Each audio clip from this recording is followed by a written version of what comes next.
Hello, I'm Susan, and I'm 30 years old. I met my husband Ethan through a mutual friend, and after 2 years of dating, we got married.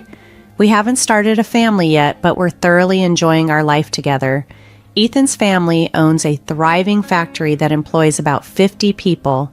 The business was founded by Ethan's late father and has expanded considerably due to the dedication and effort of all involved. Currently, Ethan's sister Maria manages the company. She is unmarried and excels at her role, likely inheriting her knack for management from their mother, as both are exceptional communicators. Maria is very approachable and welcoming. She made me feel like a sister right from our first meeting, which was a refreshing change since I grew up with my brothers.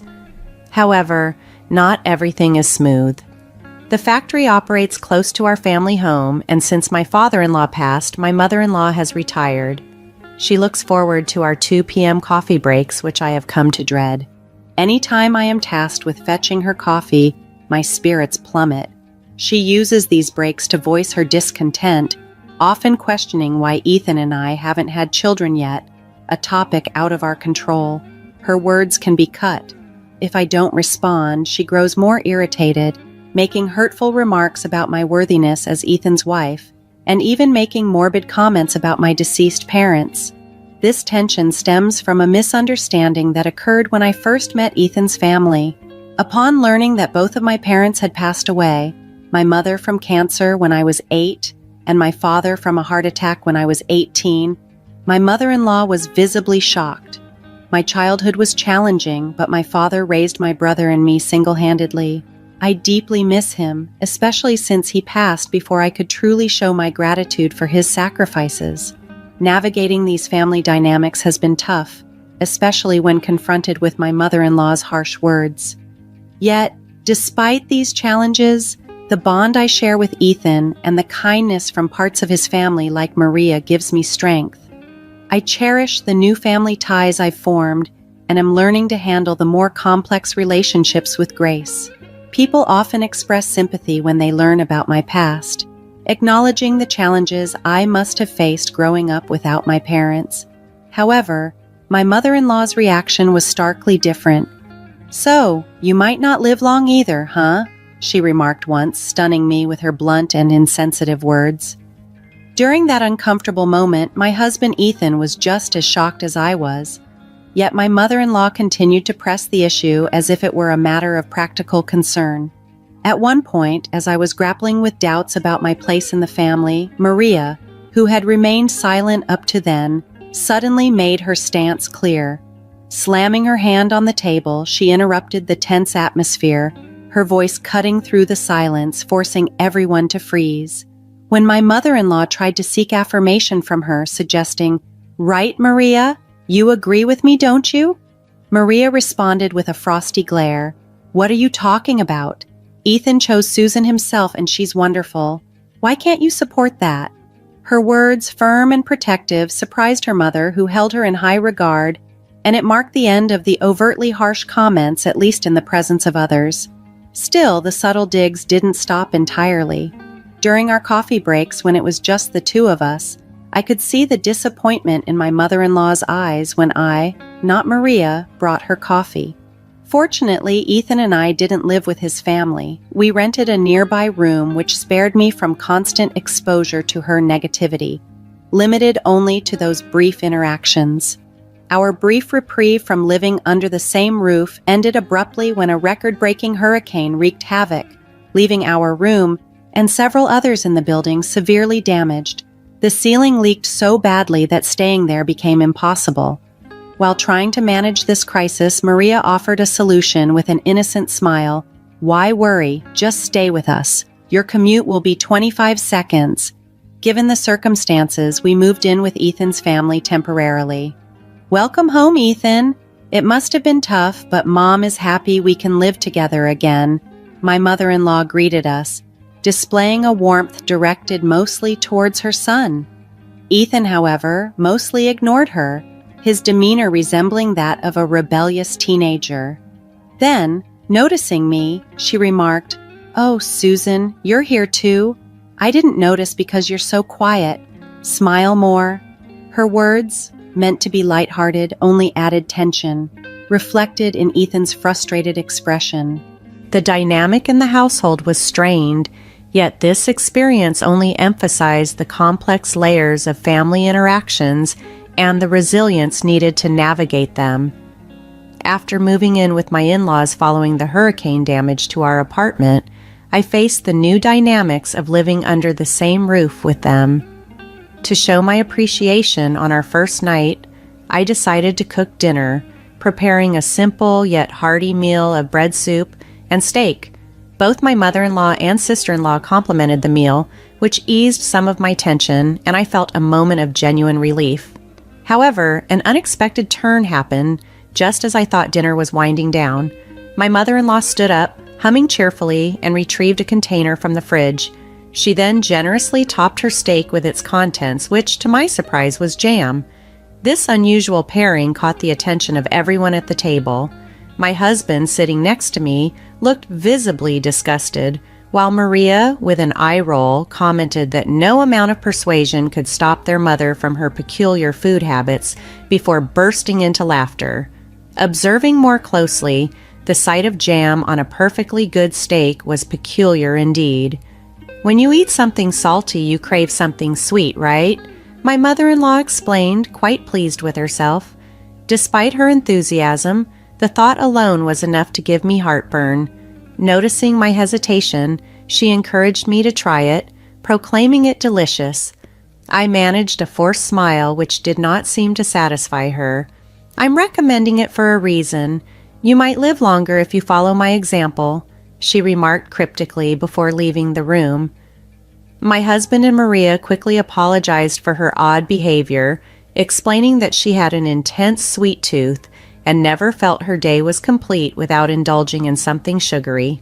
Apparently, her health checkups always returned normal results, which seemed miraculous given her diet. Maria then shared that she was often sent to buy cake because her mother found it embarrassing to do so herself. This errand had made Maria quite familiar with all the local cake shops. Ethan, chiming in, expressed concern about their mother's health habits, feeling guilty that Maria often had to manage their mother's whims alone.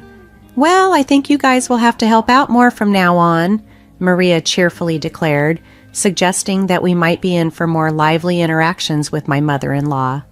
Living with the in-laws, despite its challenges, had its perks like the drastically shorter commute, but it also meant navigating a complex web of family dynamics, dietary quirks, and unexpected comments, all under one roof. I had taken on the responsibility of managing the household chores, making sure everything was in order both before and after my workday. Despite my efforts to engage in conversation with my mother-in-law, she frequently dismissed me or reacted coldly. Regardless of her attitude, she never passed up an opportunity to criticize the children over coffee breaks. Since relocating here, my days have increasingly become more challenging, likely due to the added stress, which visibly affected my mood. My husband noticed this shift and suggested multiple times that we should visit a doctor together. He even proposed escaping to a hotel for a short break, which I declined, considering it an unnecessary expense, especially since the nearest hotel was quite a distance away. The situation took a turn for the worse when my husband announced an upcoming week-long business trip. To my dismay, he also mentioned that my sister-in-law Maria would be joining him. This meant I would be alone with my mother-in-law, which filled me with dread. Although he offered to take me along, I decided against it, hoping to endure the week despite feeling unwell. On the morning they left, Maria sent a message to my phone titled Mother-in-Law Survival Guide, which humorously advised, "If anything happens, just give her cake and you'll be fine." It included a list of local cake shops and her favorite selections from each. This quirky guide was surprisingly comforting, given the tough week I was bracing for. I remained optimistic that after the week, our home renovations would be complete and we could return to our usual living situation. However, that glimmer of hope dimmed on the first evening alone when I came back from work to find my mother-in-law confrontationally blocking the entrance. She demanded, "You know why I'm angry, don't you?" I responded, somewhat exasperated, "No, I'm not psychic." It turned out I had missed both the scheduled 2 p.m. coffee breaks, something that slipped my mind amidst the chaos of juggling work and home in the absence of my husband and Maria. I had hoped she would be understanding, given her work history, but instead, she lashed out the moment we were alone, accusing me of starting this harassment and labeling me a wicked woman. I was stunned, feeling an immense disconnect and wondering why I was being treated so harshly when all I had done was inadvertently miss a couple of coffee breaks. I was counting down the days until my husband and sister-in-law returned, holding on to the hope that it was just a few more days of enduring the strained atmosphere. During a particularly rough day, I had bought a cake over my lunch break and left it in the office fridge, planning to smooth things over with my mother-in-law. When I mentioned the forgotten cake, her demeanor shifted from anger to delight. "Let's just forget today happened. Just don't forget tomorrow, okay?" she said with renewed cheerfulness before returning to her room. From then on, I was diligent about remembering the coffee breaks, knowing the drama that would ensue if I slipped up again. On the morning my husband and Maria were due back, I was overcome with stress, experiencing nausea, headaches, and a total loss of appetite. I couldn't handle work, so I took the day off to visit the hospital. The doctor's words shattered me. "It's quite serious. Can your family come right away?" I was diagnosed with cancer and given a prognosis of possibly only 2 to 5 months left. Tears stained my face as I returned home, physically shaking and emotionally spent. When I arrived, I collapsed onto the bed, only to be interrupted by the door slamming open. My mother-in-law stormed in, scolding me for skipping work while the others were hard at it. Her harsh words only intensified my headache. With little energy left, I told her I was feeling ill and turned away to close my eyes. She lingered, continuing to rant about my supposed inadequacies and even insinuating I wouldn't live long. I lay there silently, feigning sleep. Suddenly, she demanded to know why I hadn't prepared for today's coffee break. Her insensitivity was appalling. I opened my eyes to find her hovering over me. "Grace, I'm sorry, I'm just not well enough to go shopping today. Could you please?" She cut me off dismissively, demanding chocolate cake and accusing me of faking my illness. My frustration boiled over. "Shut up! Listen to me. I have 1 month to live. Go buy your damn cake, you idiot!" My words left her speechless, her eyes wide in shock. At that moment, my husband and Maria appeared, alarmed by the confrontation. "Mom, what are you doing? And Susan, what do you mean by 1 more month?" My husband's face was pale, mirroring Maria's concern. Ignoring the visibly shaken mother-in-law, my husband rushed to my side. His support was a sudden relief and I burst into tears. "I can't take it anymore," I sobbed. "The doctor says it might be cancer and I feel terrible, but she keeps nagging me to go buy cake. Enough is enough, and stop bothering me about the kids too. Just leave me alone, you idiot." All my pent-up resentment towards my mother-in-law came pouring out as I finally voiced my anguish and frustration. As I broke down in tears, my husband and sister-in-law fixed my mother-in-law with icy stares. The thought of sending a sick person out to buy a cake seemed absurd to them. Maria, usually so cheerful, now wore a grim expression that was frankly intimidating. In this tension, my husband raised his voice, revealing something deeply personal. "You've been making mean comments about us not having kids." "Well, the reason we can't have kids is because of me," he admitted. It turned out that about a year after we got married, we saw a doctor because we were having trouble conceiving. The test showed that I was fine, but that there were issues with my husband's fertility. He had been devastated by the diagnosis and frequently apologized to me, looking so forlorn. I never wanted to burden him further, so I avoided discussing children. I loved our life together, just the two of us, and never considered leaving him over our inability to have children. We had kept this private, especially from my mother-in-law, knowing she would only use it to hassle us. As my husband spoke, My mother-in-law's face seemed to drain of life.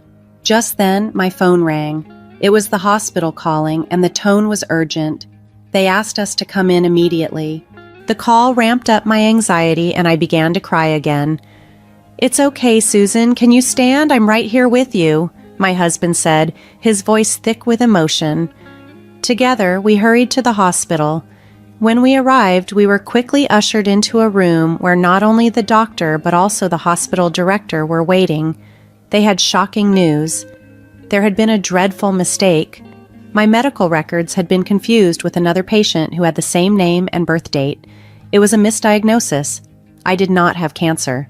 The oversight seemed unbelievable, yet the tired expressions on the faces of the medical staff spoke volumes. This error later made local news, prompting the hospital to promise a review of their procedures to prevent such a mistake again. They referred us to another hospital for a follow-up. Back at my in-laws' house, it appeared that Maria had taken the time to reprimand my mother-in-law, who now seemed smaller, almost shrinking into her chair. Maria later confessed to me that she had been terrified at the thought of her brother potentially losing his wife. The entire ordeal had brought some harsh realities to light, and it seemed to have changed the dynamics in our family, hopefully for the better. Amidst the tears and confessions, an unexpected twist of fate transformed our emotions. When my sister-in-law Maria, with genuine concern etched on her face, asked about my well-being, I revealed with tears of joy spilling from my eyes, "I'm pregnant." Beside me, my husband too began to cry, his tears reflecting the pure happiness we both felt. We rushed to the maternity hospital as recommended, where it was confirmed early on in the visit. "Yes, you're pregnant. We can hear the heartbeat," the doctor announced. Hearing this, we both cried even more, overwhelmed by the joy of the news. Maria, who was with us, also shed tears, expressing her relief and happiness. Following this emotional roller coaster, Maria got engaged to her long-term boyfriend and announced her plans to move to another state with him after resigning from her job. We had been aware of her plans, so it wasn't a shock to us. Meanwhile, my husband, who was about to take over as the new CEO, had his schedule packed with client meetings. The business trip, which he later explained was cut short, allowing him to return home early, was for this transition. However, my mother-in-law was completely out of the loop about Maria's life changes. When Maria mentioned her upcoming marriage and move, my mother-in-law was utterly surprised. "What? Getting married, quitting her job, and moving to another state?" she exclaimed in disbelief. Maria playfully reminded her, "Yeah, I told you, remember? Well, it doesn't matter now. It's all settled." This left my mother-in-law dazed, but eventually we all shared a laugh over the confusion. Upon returning home, we were greeted by the sight of our previously leaky roof, now fully repaired, and our room looking as good as new. We cheered with delight at the renovations, feeling a fresh start was truly upon us. Despite the newfound joy and repairs, the atmosphere remained somewhat strained with my mother-in-law. My husband, in particular, harbored a deep-seated anger that was hard to dispel. My husband was more upset than I was, and had even declared he never wanted to see his mother again. However, she began to show up occasionally during our coffee breaks, not with cakes as before, but with healthier alternatives like biscuits. It seemed she was trying to adopt a more health-conscious approach, especially now that she knew she would soon be a grandmother. The employees, many of whom had worked with my father-in-law when he was CEO, seemed genuinely pleased to see her. This made me realize that she wasn't inherently unkind, perhaps just a bit misguided in her previous actions. Over time, our interactions became more frequent and positive, and she gradually stopped her habitual complaining. When our daughter Catherine was born, my mother-in-law truly transformed. She began to contribute more helpfully, buying diapers and often leaving homemade side dishes for our dinner. She'd leave these in a cooler outside our door with a message, choosing not to ring the bell to avoid disturbing us. I really appreciated these thoughtful gestures, and it made me feel like we could genuinely get along. What sealed this newfound peace was a moment shortly after Catherine's birth. My mother-in-law took my hand, her eyes filled with tears, and sincerely thanked me. "Thank you, Susan, really thank you," she said. Witnessing her genuine emotion, I knew her transformation was sincere. Maria, too, seemed to be thriving in her new life and recently shared her pregnancy news. It looks like it won't be long before we're all gathered at the in-laws' house, sharing a meal in a genuinely harmonious setting. This hopeful future felt like a significant and welcome change from the past tensions.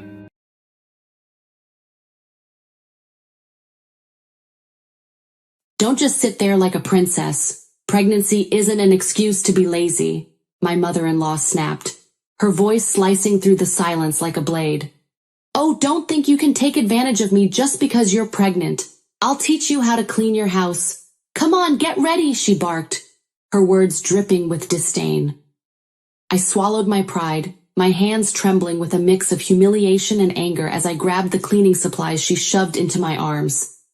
She made me scrub the floors, wipe the windows, and polish every surface until my back felt like it might snap in two. Every muscle in my body ached, screaming for mercy. By the time she demanded dinner, I was barely standing. The smell of food hit me like a wall, and I stumbled to the bathroom, my body finally giving up under the crushing weight of exhaustion and hunger. But before I could recover, her voice bellowed from the kitchen, louder and sharper than ever. Zoe, how much longer do you plan on hiding in there? Get out and finish cooking. My heart pounded with dread as I waited for what might come next, but then, to my surprise, the situation took an unexpected turn. My name is Zoe, and I'm a 27-year-old office worker. My husband Bryson and I have been married for 2 years. We both work, but we live together supporting each other. Then something wonderful happened. I found out that I was pregnant. My husband and I were overjoyed. We were looking forward to the birth of our new family member, and I took maternity leave when I found out I was pregnant. Before I knew it, I was in the last month of pregnancy, and the baby could be born at any moment. Since we were expecting twins, we had to switch from a general hospital to a private hospital that could handle emergency surgeries. It was getting difficult for me to handle my daily life on my own. So my husband suggested that I temporarily live with my parents. My father died when I was a child, and my mother is the only one at home. My husband and my mother have a good relationship, and I'm used to living at her house. It would be the most stress-free place for me. So I have been living with my mother for a few months now. The hospital where I'm going to have my baby is closer to my mother's house too. It's been very comfortable there, but at the critical moment before the birth, I had to face a terrible disaster. My mother-in-law, Alicia. My first impression of my mother-in-law was not bad. She was kind to me when we first greeted each other. She spoke to me openly at family gatherings, but one thing led to another, and I began to see her for what she really was. Why was my mother-in-law involved here? Well, I had to ask her for a favor. My husband, a special design engineer, had to resolve an issue with a local client, which only he could confirm. At the same time, my mother had appendicitis and had to be hospitalized for a few days. My husband was worried about me being alone, so he suggested that my mother-in-law stay with me to take care of me. I had a good impression of my mother-in-law at the time, so I agreed it would be great if she could come. Alicia agreed, and I thought I could rest easy, but the moment she arrived at my house, she started to go wild. "Oh my God, your house is such a mess," she exclaimed. "Do you and your mother clean the house?" She was rude out of the blue, and she even insulted my mother. I had the impression that my mother-in-law was a kind person, so I was taken aback. "Mother, thank you for agreeing to take care of me for the next few days," I said politely. "Oh, you must have misunderstood something," Alicia sneered. "What?" I asked, confused. "I'm only here to call an ambulance right away if you get sick. You need to take care of the housework yourself," she declared, adding, "Oh, don't try to take advantage of me just because you're pregnant. I'll teach you how to clean your house. Come on, get ready. I had no choice but to obey my mother-in-law. She made me walk around the house and forced me to clean up every corner. Then my mother-in-law made me cook while I was at the point of extreme exhaustion.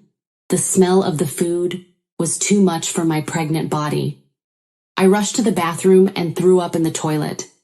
But because I hadn't eaten anything since my mother-in-law had been making me work hard, there was only liquid in my stomach. I felt I was in danger from the very first day. Hey Zoe, how long are you going to stay in the bathroom? Come out and cook, she demanded impatiently. I'm sorry, I said, barely able to stand. Young people these days really don't have any patience, Alicia scoffed. I don't think the difficulty of pregnancy is something that can be dealt with patience, I managed to reply. How dare you talk back to me, she shouted. Don't be so proud because you're pregnant. You're so cheeky. I'll knock your rotten guts out. Tomorrow we'll do a more thorough cleaning. We'll clean the yard and get rid of the weeds. But I don't think I can pull weeds. I'm in my last month of pregnancy, I protested. Don't be so lazy, my mother-in-law barked. You need to strengthen your legs. You've been spoiled. You've been living a lazy life. You can't raise a child like that. But the doctor told me to rest as long as I could, I insisted. I know what I'm talking about. I've given birth to my son and my daughter. Listen to me instead of that nonsense doctor.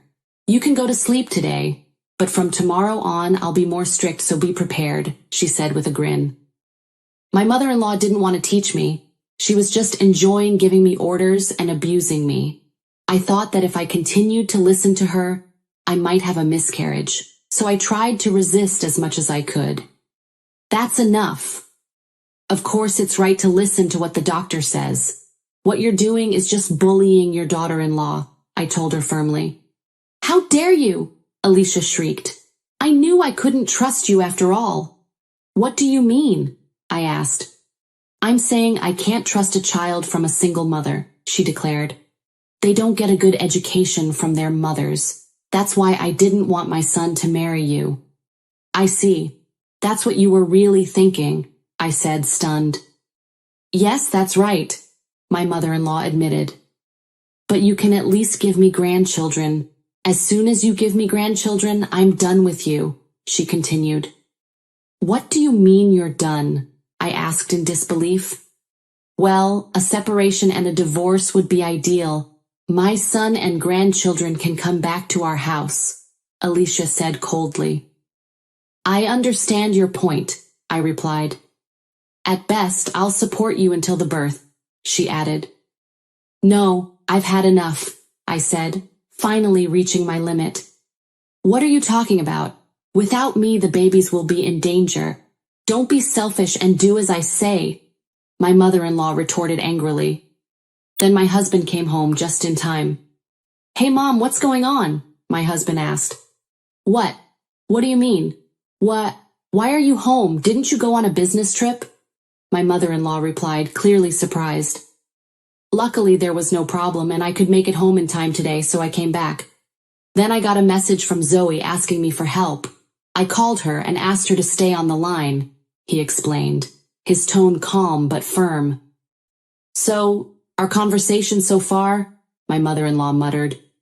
Oh yeah, I heard everything, he added, looking directly at his mother. Mom, what kind of danger are you putting my pregnant wife in? Well, when I was pregnant, Alicia started, but my husband interrupted her. Medicine is much more advanced than it used to be. Of course, the doctor is right. Besides, Zoe is having twins. She's going to have to be more careful than a regular pregnancy. If anything happens to the babies, it's your fault, Bryson concluded angrily.